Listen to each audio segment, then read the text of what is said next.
대한민국 척추 분야의 대표 명이시죠? 신경외과 전문의 박경우 원장님 모시고 이야기 나눠보도록 할게요. 원장님 안녕하세요. 안녕하세요. 네. 고맙습니다. 이렇게 오셔가지고. 네, 예. 반갑습니다, 원장님. 예.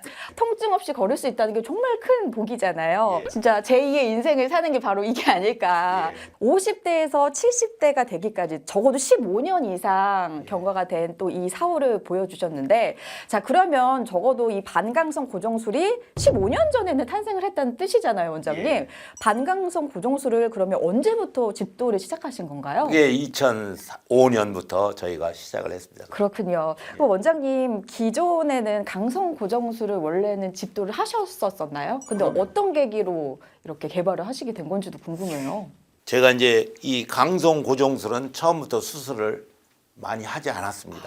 왜냐하면 문제점이 있다는 걸 제가 알고 있기 때문에 처음에 시작된 것은 디스크에다가 인공 디스크라고 흔히들 하는데 그 케이지만 집어넣고 하는 수술을 많이 했어요.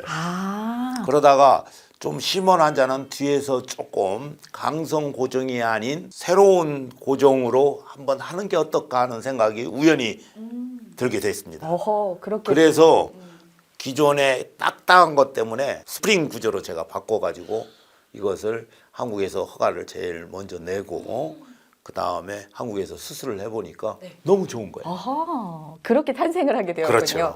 근데 사실 이런 새로운 수술법이라든지 그 수술법을 그대로 구현을 하기까지 그 과정이 말처럼 쉽지가 않잖아요.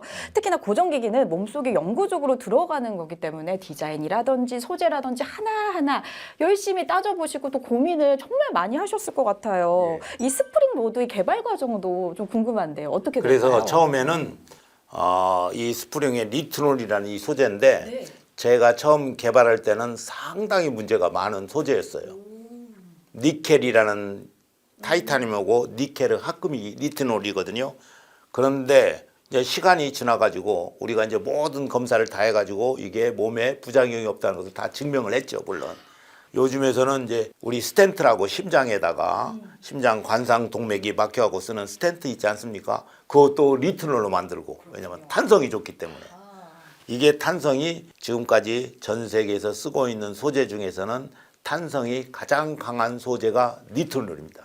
거기에다가 저희가 스프링까지 구조, 형태를 바꿔보니까 이건 아주 사람 몸하고 똑같은 운동, 유연성을 가지고 있는 운동을 그대로 이 기구가 재현을 하고 있습니다. 맞아요. 그리고 소재나 이런 디자인 같은 경우에도 사람의 몸에 들어갔을 때 딱 맞게 또 흡수가 이렇게 딱 좋게 되잖아요. 자연스럽게 그 생활을 도와주기 때문에 정말 이만한 게 어디 있나 싶은데, 자, 그러면 반강성 고정술이 학계에 탁 등장을 했을 때 어땠어요? 그 학계라든지 환자분들의 반응이 정말 궁금합니다. 환자들의 반응은 굉장히 좋았는데 정말 뜨거웠을 것 같아요. 그럼요. 학계는 또 부정적인 시각으로 한다. 왜 그러냐면은 이제 개념 자체가 굉장히 서로 상충되는 개념이 모아져 있습니다. 하나는 스프링 로드는 운동을 강조하고 케이지 앞쪽에다 집어넣는 인공 디스크 케이지는 이것은 또 운동을 제한하는 그런 개념을 가지고 있기 때문에 학계에서는 굉장히 논란이 많이 일어났어요.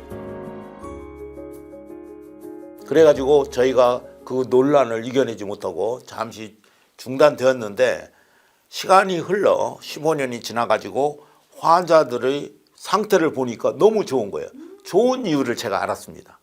왜 좋았냐면은 앞쪽에 케이지가 요 연성 고정의 가장 큰 로드 자체가 골절되는 것을 막아주는 그런 역할을 해요. 아, 그런 역할을 또. 예. 왜 그러냐면 케이지를 름으로 해가지고 여기에 하중의 분포도가 완전히 달라져요. 케이지가 없을 때는 하중의 분포도가 뒤쪽에 쏠림 현상이 일어나가지고 케이지에 하나만 집어넣었더니 하중이 앞쪽으로 쏠려요. 그게 분포도가 달라져요. 그걸 하중 분포도라고 그러는데 전반부가 75, 후반부 로드가 있는 곳이 25%. 아유, 좋네요. 그러니까 여기가 받는 하중이 적어지니까 피로 골절이 일어나는 환자가 발생하지 않을 정도로 환상적인 궁합이 이루어지고 있습니다. 와, 너무 신기한데요? 제가 좀 공부를 하다 보니까 2006년 8월에 국제 척추 분야 전문의학 교과서에도 소개가 됐을 정도로 정말 센세이션이었는데 당시에 수술 예후도 너무너무 좋았고 또 교과서에도 사실 실릴 정도면 척추 분야에서 성공적인 수술법으로 인정을 받았을 것 같거든요. 예. 어떤가요, 원장님? 그런데 이제 이런 것이 점점 우리뿐만 아니라 다른 여러 가지 세계적인 논문에서도 이런 패턴이라든지 왜 이렇게 안정적으로 할 수 있는가는 이미 2013년부터 나오기 시작을 했어요. 그래서 이제 교과서에서 실리고 그런데 실전에서 확인된 게 없으니까 그것을 이론은 좋은데 실전에 임상의 결과가 없기 때문에 반신반의했죠. 그렇죠. 그럴 수 한편으로는 이게 맞을 것 같기도 하고 한편으로는 어떻게 생각해 보면은 전혀 다른 문제가 올 걸로 생각되는 그런 의사들이 많이 있었어요. 지금은 우리가 한 15년에 있는 환자들을 가지고 환자 결과가 이렇게 좋다는 것이 알려지면서 이제 좀 더 다른 시각으로 보는 의사들이 많이 늘어날 겁니다. 그렇군요. 그 당시에는 좀 반신반의하는 의사라든지 의학계의 그런 반응이 좀 있었더라면 아무래도 좀 방해꾼도 있었을 것 같다라는 생각이 들어요. 예. 좀 풍파가 있으셨을까요? 아, 그럼요. 굉장히 많은 풍파가 많았습니다.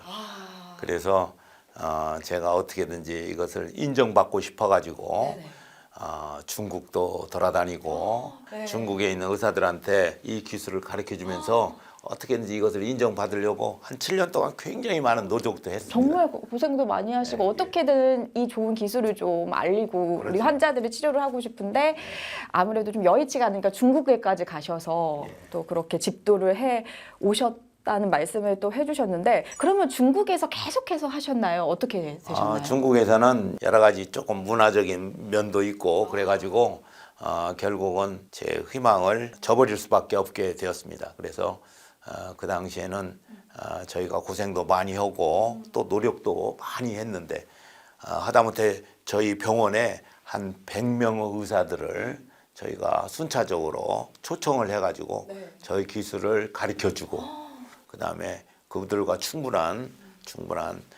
이 기술의 장점에 대해서 의논도 하고 모든 노력을 했는데 결국은 중국에서는 실패하고 2013년에 완전히 이제 철수하고 지금 이제 저희 광의병원에서는 이제 이러한 새로운 기회에 환자들을 접하게 되고 또 결과 좋은 환자들이 너무 많기 때문에 연적 후에 가장 문제가 되는 강성 고정의 문제점을 환자들이 직접 저희한테 말을 그 환자들이 저한테 그렇지 너무 좋으니까 이렇게 말씀도 해주시고 그래서 저희가 이제 자신 있게 지금부터는 전 세계적으로 우리가 이러한 기술을 알리고 한국의 높은 기술력을 높은 의료 기기를 이렇게 우리가 발견하고 그 다음에 거기에 대한 임상 경험도 가지고 있고 그래서 그런 것을 널리 알리려고 노력을 하고 있습니다. 지금이야 너무나도 이렇게 좋은 걸 다 알고는 계시지만 저는 이렇게 옆에서 듣기만 해도 그동안에 마음고생 하셨던 것도 생각이 되고 굉장히 너무나 뿌듯한데 기분이 어떠셨을지 궁금해요.